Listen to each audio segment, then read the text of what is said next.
1 миллиард рублей будет выделено на ремонт и реконструкцию сетевого хозяйства региона. Соглашение между компанией «Россеть» и «Ингушетией» подписано в июне на экономическом форуме в Санкт-Петербурге.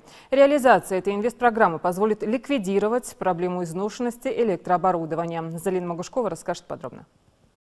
Не секрет, что почти весь привычный человеку комфорт построен на электричестве. Линии электропередач проведены повсюду, и только в нашей республике сейчас работает 27 электроподстанций. Но вот беда, износ оборудования на них 8,6%. Сами линии электропередач изношены чуть меньше, на 78%. Руслан Лалахоев работает на подстанции, распределяющей энергию по всей Назрани. И за смену он провожает на выезд ремонтную бригаду в среднем 3-4 раза. А ведь бывают дежурства и посложнее.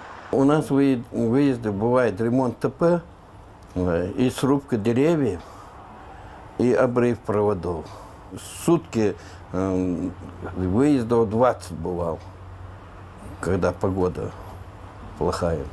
В основном отключение света в республике происходит из-за погодных условий. Дождь и ветер легко обрывают изношенные провода. Но выход есть. На модернизацию электросетей республики выделен 1 миллиард рублей инвестиционных средств.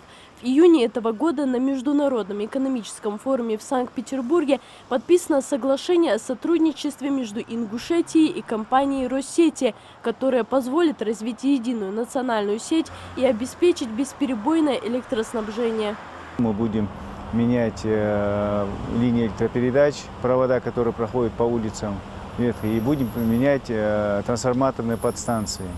Значит, это нам даст увеличение мощности трансформаторной, что отразится, значит, будет качество электроэнергии, и напряжение в домах у потребителя будет более лучше. И замена проводов на изолированные провода, это значит нам для нашей республики плюс будет, потому что не будет замыканий, не будет потерь электроэнергии в проводах. И качество передаваемой электроэнергии по проводам будет более высокого качества, чем сейчас. Программа модернизации стартует в конце этого года. В первую очередь будут производить замену оборудования самых проблемных электросетей. К примеру, в Сунжинском районе и в таких отдаленных селах, как Галашки и Алхасты. Также в Ингушетии будет введено в эксплуатацию 3 дополнительных электрических подстанций.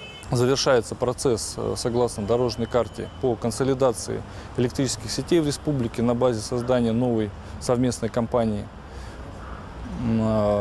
Также, согласно тому же соглашению, мы завершаем и вводим в эксплуатацию подстанцию Назрань-2 до конца текущего года, и подстанцию Магаз вторая очередь запускается. Вот, на сегодняшний день по Магазу подписано соглашение с ФСК ЕС, предприятием МЭС-Юга. Вот, до конца этого года подстанция должна уже вторая очередь начать работать. По плану инвестиционная программа завершится в конце 2017 года. И уже к 1 января 2018 ингушский филиал МРСК Северного Кавказа рассчитывает, что в республике будет обеспечен высокий уровень надежности электроподачи. Залина Могушкова, Сулумбек Аздоев, Новости 2.